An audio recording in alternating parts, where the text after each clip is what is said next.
สบ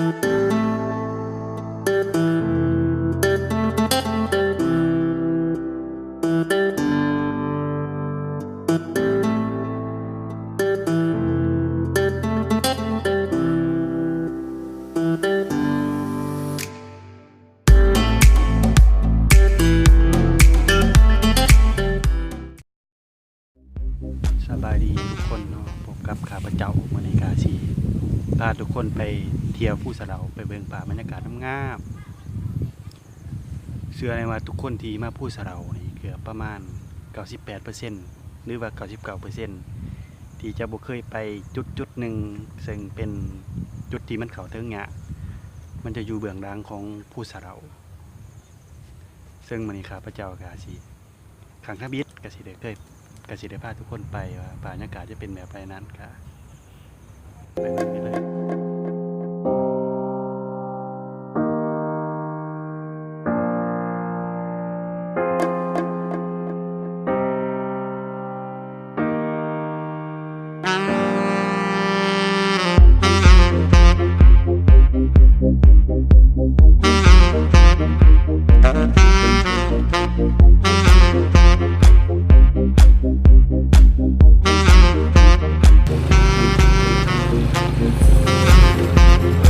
บอกแน่นอนนี่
นี่คือบรรยากาศ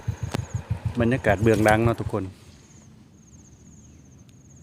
นี่คือบรรยากาศเบื้องหลังของภูสะเดา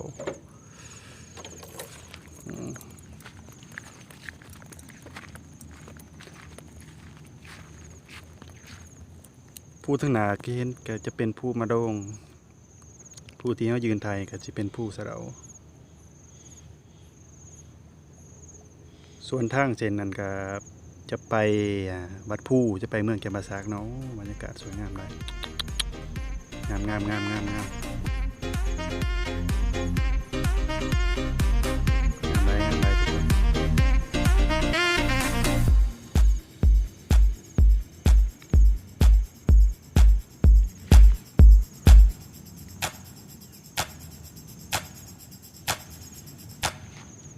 งามเลยทุกคนโอ้ส่วนนั่นก็เป็นสนามบินปากเซเนาะฝนพรมตกงาม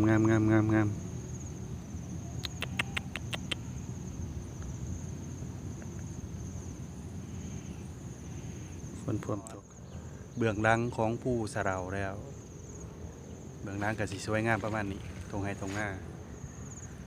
โอ้งามได้สำหรับใครที่มาเที่ยวค่ะแนะนำเลยบ่ให้มาผู้เดียวเนาะอันตรายได้แต่ว่ามื้อนี้เขามาผู้เดียวงามได้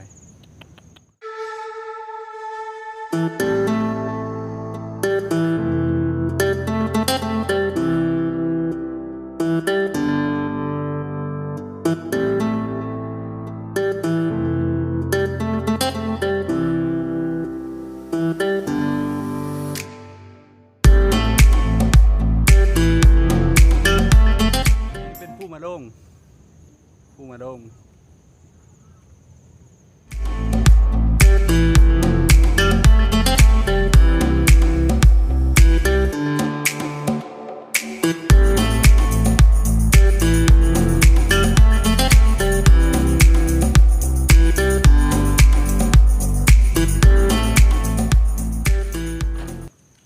วิวงามหลายวิวงามหลายเดี๋ยวเขาสิย่างขึ้นไปจุดที่คิดว่ามันน่าจะมีต้นไม้บางหลายเนาะมีต้นไม้บางหลายวิวเบื้องหลังงามหลายโอ้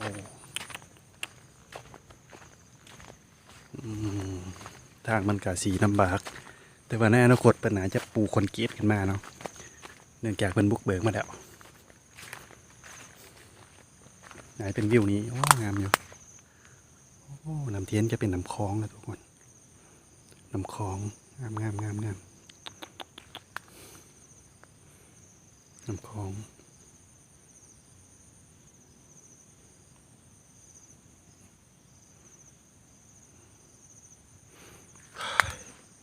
เมื่อย เมื่อยไร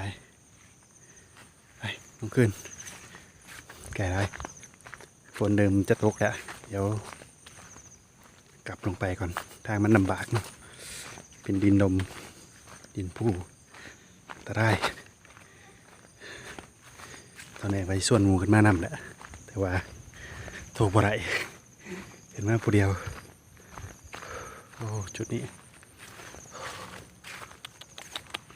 เมืองปากเซ่เนาะนี่ก็คือเมืองปากเซ่อีกมุมหนึ่งเป็นนักเก็ตเนาะนักเก็ตจุดนั้นจะเป็นมอจอไอ้จุดนั้นมอจอมหาวิทยาลัยธรรมศาสตร์เนาะส่วนขึ้นไปจุดนั้นจะเป็นเขตของเมืองปากซองแล้วเขตของเมืองปากซองแล้วจุดนั้นเมืองปากซองให้ไปจุดนั้นส่วนมาทางนี้ก็สิเป็นเส้นทางนี่เส้นทางไปวัดภูจำปาสักจะผ่านตีนภูสะเราสำหรับไปที่เคยไปเนาะแล้วก็สิผ่านแคมคลองตอนนี้เมฆเริ่มหนาแล้วฝนเริ่มตกแล้วใกล้ละว่าพายุเขา2-3 มื้อหลังนี่คลิปนี้ก็ถ่ายประมาณวันที่1คลิปนี้ถ่ายวันที่1เดือนเก่าปี2019เนาะถ่ายไปเป็นที่ระลึกงามหลายถ่ายไปเป็นที่ระลึกโอ้งามหลาย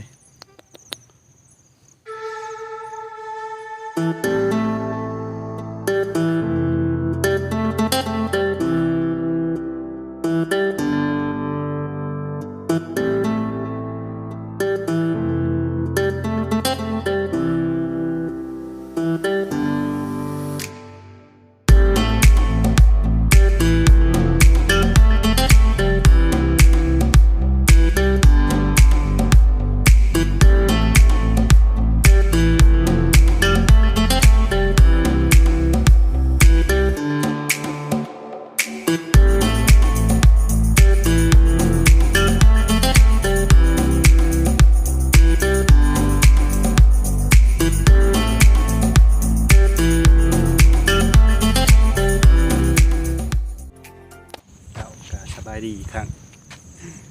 เอากระไรขึ้นมาจุดชมวิวจุดที่พระท่านเปิดเป็นทางการของผู้สะเราคิดว่าพระท่านเป็นทางการเนื่องจากทางขึ้นมามันมีความยุ่งยากลำบากหลายส่วนนี้ก็เป็นส่วนย่ำฝนขออย่างแนะนำทุกคนที่ขึ้นมาคือบุคคลมาผู้เดียวเนาะก็คือควรพาหมู่ขึ้นมานำ2 คนขึ้นเมื่อเนาะเนื่องจากทางมันลำบากเดี๋ยวขี่รถตกภูมันมีไผ่เนาะขึ้นมาเนี่ยก็บ่ท่านเห็นไผ่บ่มีห้อยรถขึ้นมาแต่ว่าเขาเคยขึ้นมาแล้วปีกายนี้เทื่อนึง